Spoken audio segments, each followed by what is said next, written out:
여러분, 오늘 추수감사주일에 우리의 지나온 11개월을 돌아보면서 하나님께서 어떻게 인도하셨는가, 또 하나님께서 어떻게 나를 도와주셨는가를 생각하며 최우선적으로 하나님께 영광을 돌리고 감사를 드리는 시간이 되었으면 좋겠습니다. 감사주일에는 보통 하나님께서 우리를 어떻게 인도하셨는가에 대한 주제로 설교를 많이 하는데, 저는 감사주일을 생각하면서 가장 근본적인 감사가 무엇인가를 한번 생각해보고 그 근본적인 감사의 내용에 대해서 살펴보면서 은혜를 나눴으면 좋겠다 생각을 해서 오늘 본문을 택했습니다. 여러분, 우리가 먹고 마시고 또 살아가는 모든 필요한 것들을 공급받은 것에 대한 감사도 있어야 되지만, 그보다도 더 근원적 감사가 있다면 구원에 대한 감사입니다. 내가 구원받은 것에 대한 감사. 이게 어찌 보면 가장 기초적이고 근원적이고 큰 감사 제목이 되어야 됩니다. 오늘 본문을 토대로 구원의 은혜를 깊이 생각하고 감사하는 그냥 성도님들 되시길 바랍니다. 주변에 보면 여러 교회들이 있는데 교회 이름 말고 그 앞에 보통 교단이나 우리 교회는 어떤 교회라는 이름이 붙습니다. 우리 주안의 교회는 대한예수교 장로회라는 그런 명칭을 붙이죠. 감리교회도 있고 주변에 보면 성결교회도 있고, 주로 이제 큰 교회가 순복음 교회들이 크죠. 그러니까 순복음 무슨 교회, 장로교인데 어느 교회, 그렇게 말을 합니다. 이 장로교회라는 것은 교회가 장로 정치가 이루어진다 해서 장로교회입니다. 그래서 장로교회는 장로가 세워집니다. 사실 목사도 장로 중 하나거든요. 이제 이걸 목사를 통상적으로 가르치는 장로다 그렇게 말하고, 우리가 알고 있는 그냥 장로님들은 치리하는, 다스리는, 교회를 전반적으로 다스리는 장로다. 그래서 가르치는 장로와 다스리는 장로가 있는 교회가 장로교회입니다. 그런데 이 장로교회의 이제 신학적 이제 성경을 어떻게 가르치는가, 그 내용을 보면 주로 칼빈이 가르치는 칼빈주의의 가르침을 따라서 장로교회가 사실은 이제 가르쳐지고 또 이제 운영이 됩니다. 칼빈은 16세기에 살았던 그 사람인데, 이제 우리가 이제 오래된 책을 이제 고전이라고 말하잖아요. 이제 문학 전집이나 이런 책들을 보면 아주 유명한 인생에 대해서 또 진리에 대해서 그렇게 쓴 책들, 그 책 가운데 이 칼빈이 쓴 책이 신앙의 고전입니다. 그 가운데 하나가 이제 기독교 강요라는 책이 있습니다. 기독교 강요라는 것은 프랑스의 한 왕에게 이제 헌사하는 책인데, 그 책을 쓰게 된 이유는 너무나도 많은 사람들이 기독교에 대해서 잘 모르고 있기 때문에 기독교가 이런 종교입니다라는 것을 이제 압축하고 요약해서 설명한 책이 바로 기독교 강요입니다.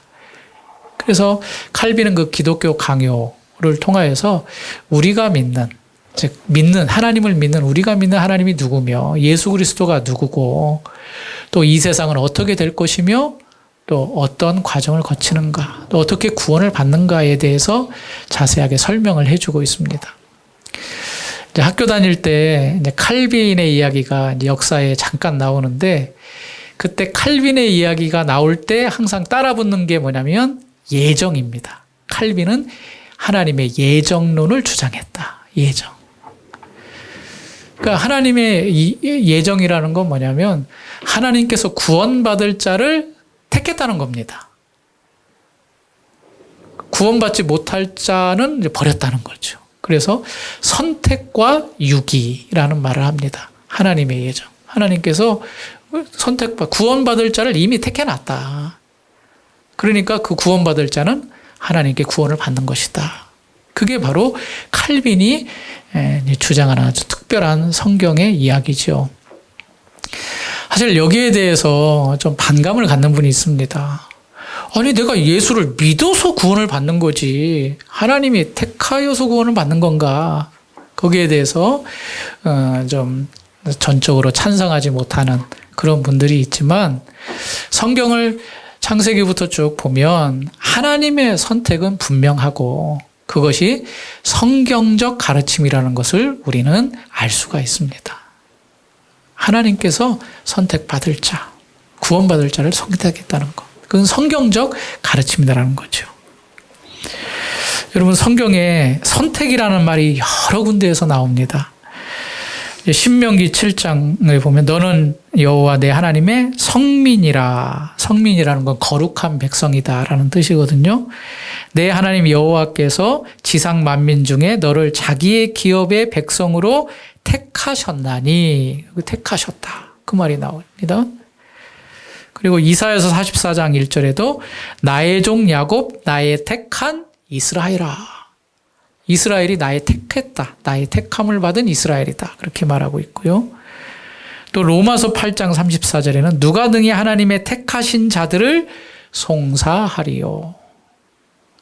그리고 우리가 잘 아는 말씀 베드로전서 2장 9절 오직 너희는 택하신 족속이요. 그렇게 말하고 택했다. 하나님이 택했다. 그런 말들이 이외에도 성경의 여러 곳에서 이제 나온다는 거죠.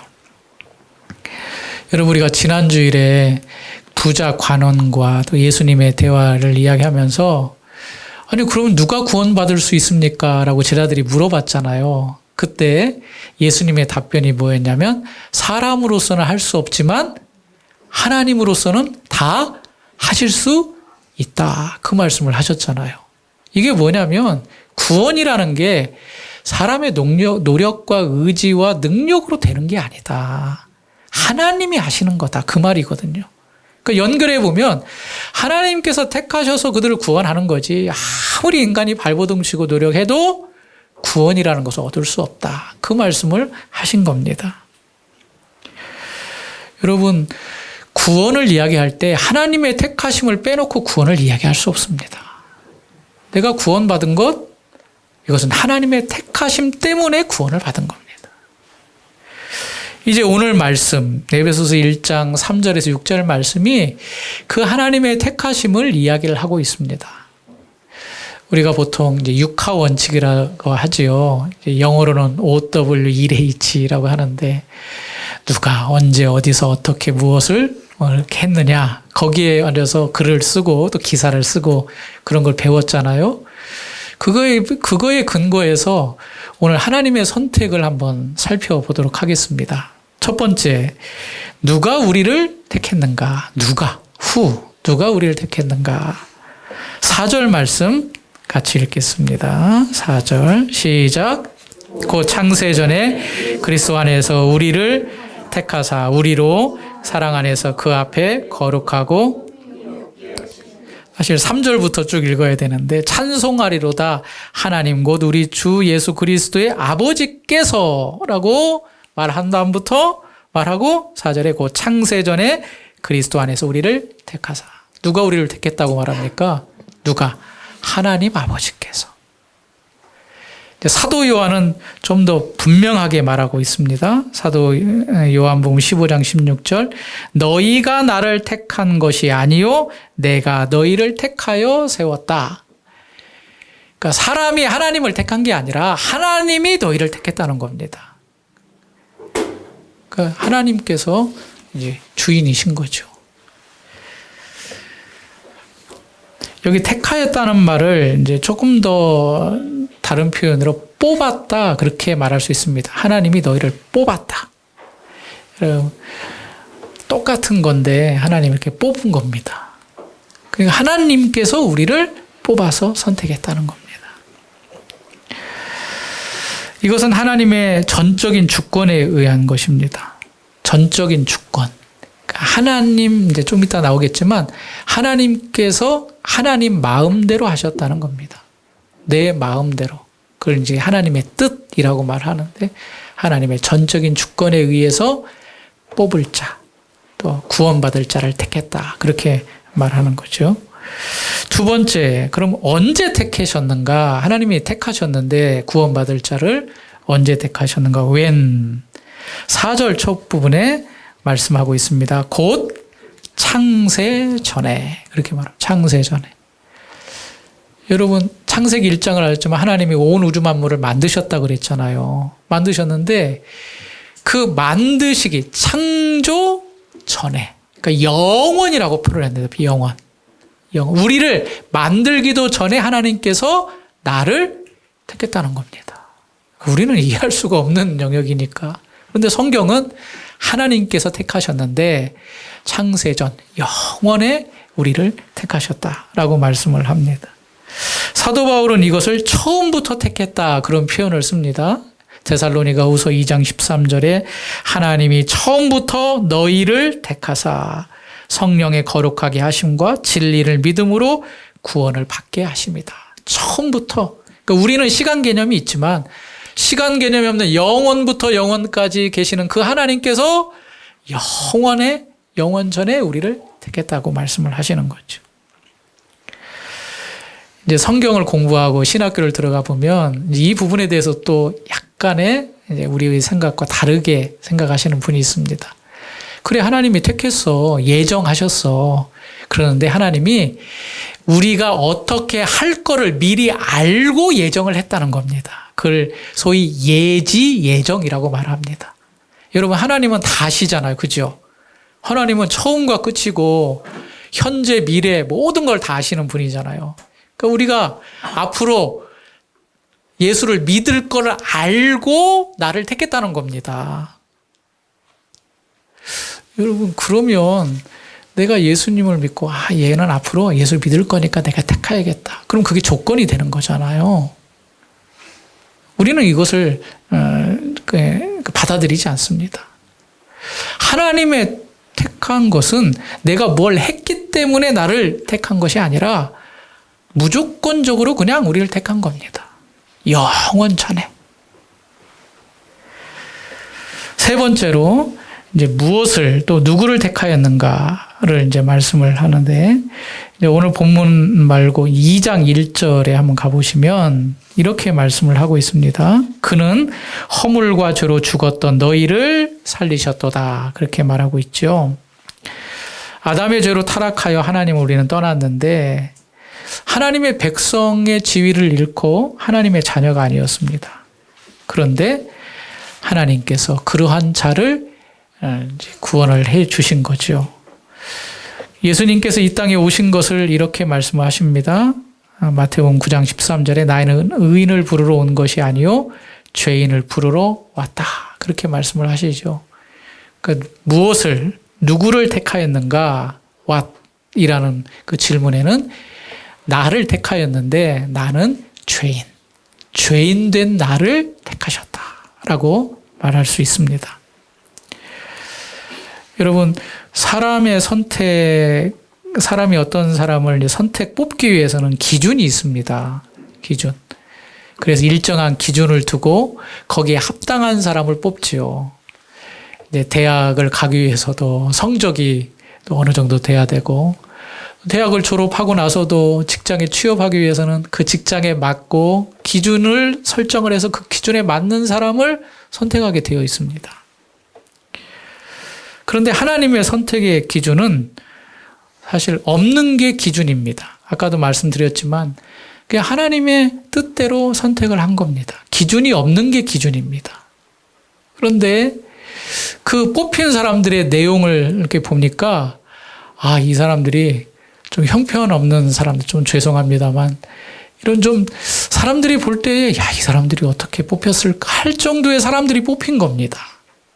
이제 그걸 사도 바울이 고린도 교회에 보낸 편지를 보면 좀 알 수가 있습니다. 사도 바울이 문제가 많은 고린도 교회에 편지하면서 이렇게 말씀을 하셔요. 고린도전서 1장 26 형제들아 너희를 부르심을 보라. 육체를 따라 지혜로운 자가 많지 아니하며 능한 자가 많지 아니하며 문벌 좋은 자가 많지 아니하도다. 너희가 지금 예수를 믿고 하나님의 선택된 자로서 구원을 받아서 교회에 모였는데 가만히 보니까 너희들 참 형편이 없다. 그 말은 하나님께서 어떤 기준을 두고 뽑지 않으셨다는 겁니다. 조금 더 말하면 죄인 중에 정말 형편없는 사람들을 하나님이 뽑으셨다. 그러니까 우리가 죄인이라는 거죠. 자, 세상 기준으로 봤을 때도 자경비달, 그런 자들을 하나님께서 만세전에 택하여 주셔서 뽑아주셨다는 겁니다. 바울 자신도 물론 이제 예수 믿고 난 다음에 이런 고백을 하지만 지난주에 성경을 읽었죠. 내가 죄인 중에 괴수다. 그런 말을 합니다. 고백을 합니다. 여러분, 하나님이 누구를 택했습니까? 죄인이 나를 택했다는 겁니다. 형편없는 자를 하나님께서 택해 주셨다는 것을 말씀을 하고 있습니다. 네 번째, 어떻게 우리를 택하셨는가? How. 즉, 우리를 택하신 근거가 무엇이냐? 근거는 없습니다. 하나님의 뜻대로 우리를 택하신 겁니다. 5절 말씀 같이 읽어보실까요? 5절 시작. 우리를 예정하사 예수 그리스도로 말미암아 우리는 자격 없어요. 또 하나님께서 기준도 없어요. 그냥 우리를 택하여서 구원하여 주신 것은 하나님이 그 기쁘신 뜻대로 하신 것이다. 그 기쁘신, 이게 바로 근거가 되는 거예요. 너. 그냥 하나님이 무조건적으로 하나님이 기뻐하심에 따라 택하여 주신 거예요. 그리고 그를 구원하여 주신 것이다. 라고 말씀하고 있습니다. 이걸 이제 하나님의 사랑이라고도 말하기도 합니다. 요한일서 4장 9절 하나님의 사랑이 이렇게 우리에게 나타난 바 되었으니 이렇게 말씀하고 또 로마서 9장 15절 말씀 이하에는 내가 긍휼히 여길 자를 긍휼히 여기고 불쌍히 여길 자를 불쌍히 여기고 그건 하나님의 마음이라는 겁니다. 하나님 왜 이 사람은 택해주고 이 사람은 못 택해줍니까? 안 택해줍니까? 우리 편에서 그렇게 말할 자격도 없고 그렇게 말할 수도 없습니다. 왜냐? 그거는 내 마음이니까. 내 기쁘신 뜻대로 한 거야. 조건이 있어서 그런 것도 아니고 네가 능력이 높아서 낮아서 그런 것도 아니야. 그런 전적인 하나님의 소관이라는 겁니다. 그 근거에 의해서 우리가 택함을 받았다라는 겁니다. 다섯 번째로 그럼 어디서 우리를 택했는가? Where? 라고 말하면 4절을 다시 보면 그 창세전에 그리스도 안에서 우리를 택하셨다라는 말씀입니다. 여러분 사랑이라 그러면 모든 걸 다 허용하지 않아요. 그런데 여기에 그리스도 안에서라는 말은 하나님의 공의가 포함이 되었다라는 말씀입니다. 공의라는 건 뭡니까? 죄에 대한 대가를 말합니다. 하나님은 죄를 용서하지 않으시거든요. 그러니까 죄에 대한 대가의 과정을 거쳐야만이 하나님의 사랑을 입을 수 있다는 뜻으로 그리스도 안에서라는 그리스도의 십자가의 구속 사역을 이제 말하고 있습니다. 하나님의 공의를 만족시켜야, 즉 죄의 값을 치르고 물음이 있어야 하나님의 선택이 유효하다는 것을 말씀을 하고 있습니다. 그래서 꼭 이 땅에 예수 그리스도 죄 없는 분이 오셔서 우리의 죄값을 감당해 주심으로 하나님의 선택이 그리스도 안에서 유효하게 되는 것이죠. 마지막 여섯째는 왜 우리를 선택했는가라고 합니다. Why? 이건 목적을 말합니다. 왜 하나님이 나를 선택했을까? 그것은 3절과 4절에 나와 있는데 3절 후반부에 하늘에 속한 모든 신령한 복을 우리에게 주시기 위해서 4절 마지막 부분에 우리로 사랑 안에서 그 앞에 거룩하고 흠이 없게 하시려고 그 목적으로 나를 선택하여 구원하여 주신 것이다 라고 말씀하고 있습니다. 그래서 하나님의 택하심은 반드시 구원으로 이루어집니다. 여러분 내가 예수 믿고 구원받았다는 확신이 있습니까? 그렇다면 하나님이 나를 택해 주셨다고 믿어야 됩니다. 왜냐하면 하나님의 택하심은 반드시 구원으로 연결이 되니까요. 왜냐하면 하나님이 택하였다는 하나님 자녀 삼아 주심이거든요.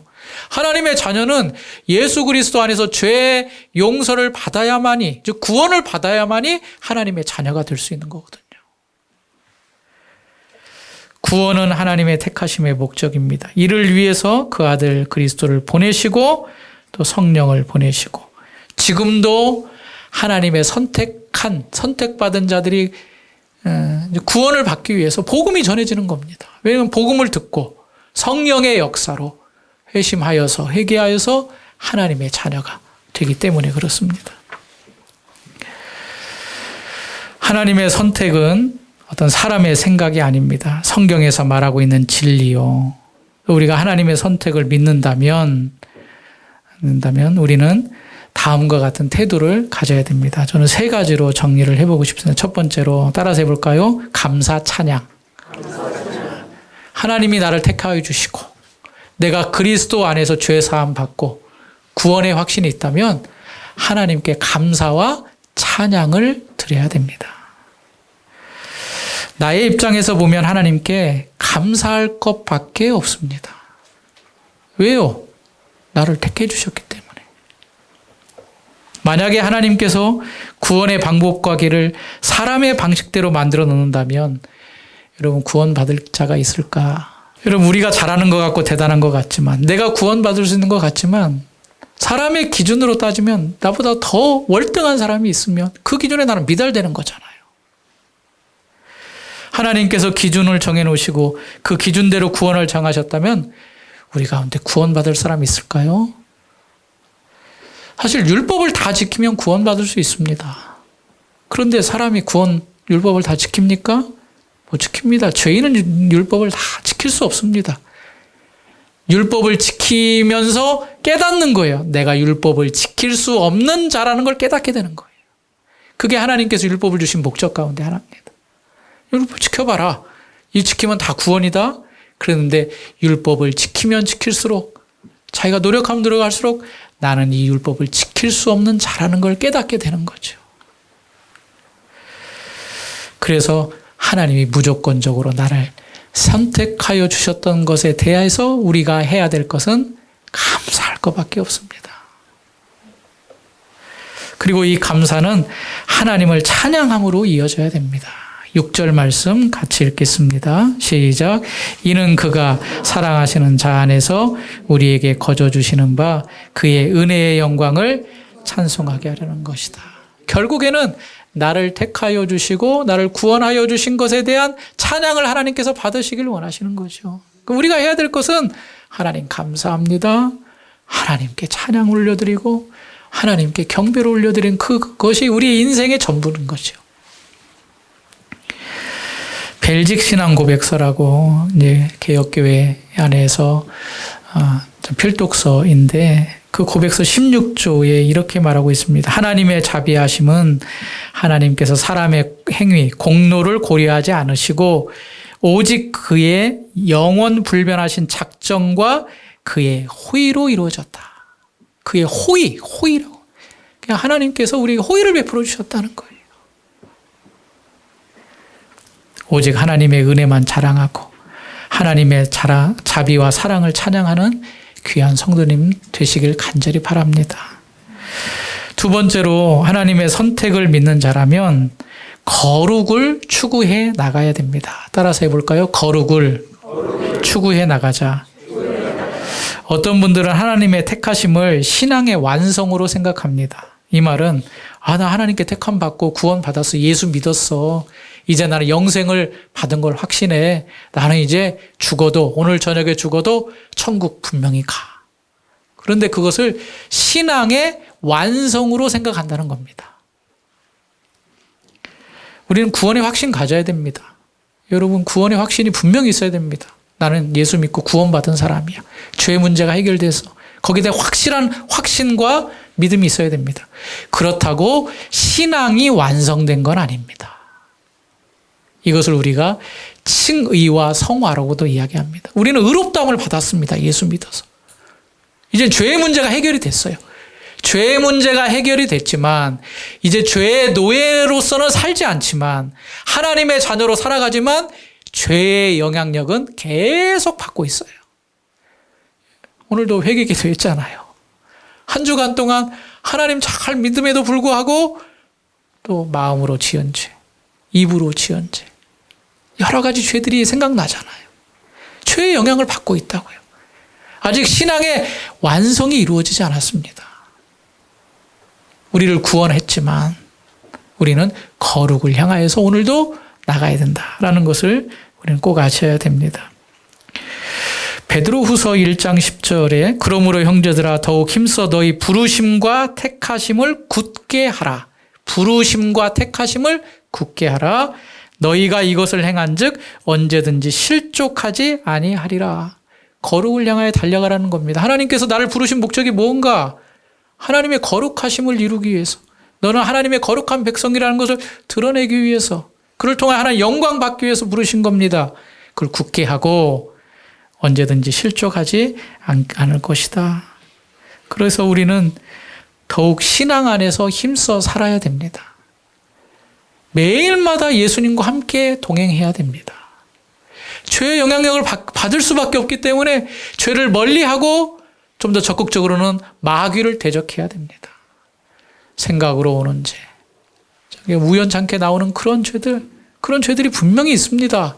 그때마다 빨리 깨닫고 회개하고 그 일에 가담하지 않을 뿐만 아니라 멀리하고, 또 그런 유혹이 있을 때마다 단호하게 제재하고 대적하는 그 일들을 계속해서 해나가야 된다는 말씀입니다. 사도 바울은 인생의 마지막에 쓴 빌립보서 말씀에서 자기 자신은 아직 완성되지 않고 완전하지 않다, 그런 표현을 했습니다. 그게 빌립보서 3장 13절이거든요. 내가 이미 얻었다 함도 아니요 온전히 이루었다 함도 아니라 오직 내가 그리스도께 잡힌 바 된 그것을 잡으려고 달려가노라. 이제 그의 생이 얼마 남지 않았는데도 이런 고백을 합니다. 내가 온전히 이루었다 함도, 이미 얻었다 함도 아니다. 아직 다 완성에 이르지 않았다. 오늘도 주님께서 잡힌 바 된 그것을 내가 잡으려고 열심히 달려간다. 그래서 표대를 향하여 그리스도 예수 안에서 하나님이 부르신 부름의 상을 위하여 내가 오늘도 달려간다. 여러분, 열심히 달려야 어떻게 보면 그 상태를 유지할 수가 있습니다. 안 달리면 우리는 후퇴하는 겁니다. 계속 밭을 갈고 관리를 해줘야 그 안에 풀이 안 나고 열매가 맺은 곡식이 익을 수 있습니다. 그대로 내버려 두면요, 반드시 잡초나 풀이 우거집니다. 우리는 그렇게 살 수밖에 없는 상황입니다. 표대를 향하여 주님께서 주신 그 은혜 안에서 열심히 달려가는 귀한 성도님들 되시길 바랍니다. 마지막 세 번째로는 완성에 대한 소망을 가져야 됩니다. 따라서 하겠습니다. 완성에 대한 소망을 가져야 됩니다. 죄에 자주 넘어지는 것이 현실이지만 그렇다고 우리가 받은 영생이 취소되지 않습니다. 왜요? 하나님이 나를 택했기 때문에. 하나님의 택하심은 후회하심이 없다 그랬거든요. 하나님이 한번 택하면 끝까지 가는 겁니다. 구원이 이루어지고 영생을 누리는 겁니다. 근데 우리는 죄 때문에 실족하기 때문에 흔들리고 넘어지지요. 그러나 그때마다 소망을 가져야 됩니다. 빌립보서 1장 6절 너희 안에서 착한 일을 시작하신 이가 그리스도의 예수의 날까지 이루실 줄을 우리가 확신하노라. 여러분, 구원을 누가 시작했습니까? 하나님이 시작했어요. 그럼 누가 마무리하실까요? 하나님이 마무리하신다는 이야기입니다. 비록 그 과정 가운데 우리는 넘어지고 쓰러지고 실족할 수 있는데 그때마다 다시 예수 그리스도의 의를 힘입어서 일어나고 완전히 이루실 그를 소망하며 하나님 앞에 믿음으로 나가야 됩니다. 소망이라는 단어는 희망이 아닙니다. 희망은 약속이 없습니다. 그런데 소망은요, 약속 있는 희망입니다. 그런데 그 약속을 누가 해주셨습니까? 하나님이 주신 거예요. 하나님이 주신 약속이면 반드시 성취되고 이루어집니다. 그렇기 때문에 우리가 소망의 기쁨을 얻는 겁니다. 하나님을 믿는 자에게 소망이 없다면 너무나도 불쌍하죠. 헛된 것, 보장되지 않는 것, 이루어진다는 보장이 없는 것에 우리 인생을 거니까 불쌍한 자가 되는 거예요. 그러나 하나님의 약속이 변함이 없고 그 약속하신 것을 다 이루신다는 것을 우리가 믿고 소망한다면 이보다 더 기쁜 일은 없을 것입니다. 제가 인생을 이렇게 살면서 할수록 한 가지 분명해지는 게 있더라고요. 사람 의지하지 말자. 그게 분명해지더라고요. 사람 의지하지 말자. 물론 가까이 지내고 교제하는 분들이 아예 없는 건 아니지만 누군가를 기대고 그 사람을 믿고 의지하는 것, 결국에는 그 사람에게도 나에게도 손해밖에 안 되더라고요. 그만큼 어리석은 것이 없는 것 같습니다. 다윗도 이런 고백을 합니다. 시편 시편의 내용을 보시면 병거나 말을 의지하지 않는다고 그렇게 말합니다. 왜냐? 병거와 말은 그 당시에 군사적 무기거든요. 힘이거든요. 나 그거 의지하지 않는다. 왜냐? 그것들은 비틀거리며 엎드러지기 때문이다. 그럼 누구만 의지하느냐? 나는 여호와의 이름만을 의지한다. 여호와 하나님만을 의지한다. 왜냐하면 그분은 약속하신 분이고 이루시는 분이고 능력의 하나님이시기 때문에 그렇다. 맞습니다. 구원을 시작하시는 분, 영원 전부터 택하여 주시고 또 이 세상의 역사 가운데 그 일을 이루어 가시고 성령 하나님을 통하여서 복음을 듣게 하시고 적용케 하시는 그 하나님이 우리에게 영광된 나라를 주시겠다는 그 소망을 갖게 하시겠다는 겁니다. 우리는 그 소망에 흔들려서는 안 될 것입니다. 추수감사주의를 맞이하여서 올 한 해 나에게 행하신 일, 특별히 착한 일을 행하시고 구원을 행하신 나를 택하여 주셔서 예수 믿게 해주신 그 하나님께 감사드리는 귀한 성도님 되시길 바랍니다. 하나님께서 죄인된 나에게 큰 은혜를 베풀어 주셨습니다. 영원한 내세 천국을 선물로 주셨습니다. 사실 이보다 더 큰 복이 없습니다. 왜냐? 이 땅에서 영원히 산다면 다른 것들을 추구해야죠. 그러나 우리는 언젠가는 이 땅으로 돌아갈 존재이지 않습니까? 영원한 내세로 들어가야 될 인생이지 않습니까? 그렇다면 그 영원한 복을 얻었으니 그보다 더 축복된 게 어디 있겠습니까? 전적인 하나님의 뜻이요, 하나님의 무조건적 선택에서 나온 것임을 꼭 기억하시고 그 하나님께 감사와 영광을 올려드리는 귀한 성도님들 되시길 바랍니다. 오늘 말씀의 제목이 뭐죠? 혹시 우리 성도님 가운데 목사님 주보 좀 못해놨네요. 감사교회 아닌가요? 감사교회? 왜 감자교회라고 했을까요? 여기서 감자란 감사가 자라는 뜻입니다. 감사가 자라는. 우리 교단 안에도 감자교회가 있어요. 저기 어디냐 인천 쪽에 감자. 저 그 얘기 듣고 왜 별 감자교회라고 했을까 했는데 그 내용을 쭉 들어보니까 수긍이 가더라고요. 감자교회. 여러분 신앙의 지표가 있다면 감사입니다. 감사가 넘치는 사람은 사실 믿음과 신앙이 있는 거예요. 여러분이 신앙이 좀 떨어졌다, 내 믿음이 떨어졌다 보면 감사도 떨어져 있습니다. 근데 그 감사가 누구에게 대한 감사입니까? 하나님에 대한 감사죠. 나를 택하여 주시고 택하여 주신 하나님의 자를 끝까지 책임져 주시고 그 일을 결국에는 이루게 하시는 그 하나님. 감사가 머물러 있는 것이 아니라 감사가 매일마다 자라나야 될 줄 믿습니다. 감사가 풍성해야 될 줄 믿습니다. 어제보다 오늘 감사가 더 풍성하고 오늘보다 내일의 감사가 풍성하고 우리가 매주마다 그리스도의 은혜를 생각하고 하나님께 영광을 올려드리지만 그러나 예배할 때마다 나를 택하여 주시고 구원하여 주신 그 감사에 대한 깊이와 넓이와 높이가 더 풍성해지고 자라가는 귀한 성도들이 되어야 될 줄 믿습니다. 감자 성도, 감자 교회가 되시길 간절히 바랍니다. 정말 감사가 풍성해지는. 데살로니가전서 5장 16절 하나님의 뜻에 대해서 말하면서 우리가 잘 아는 말씀이죠. 항상 기뻐하라. 쉬지 말고 기도하라. 그리고 범사에 감사하라. 범사에 감사하라. 이는 그리스도 안에서 너희를 향하신 하나님의 뜻이니라. 여러분 내가 구원받고 내가 하나님의 택하심을 받았다는 것. 그것만 생각한다면 감사 못할 것이 사실은 없습니다.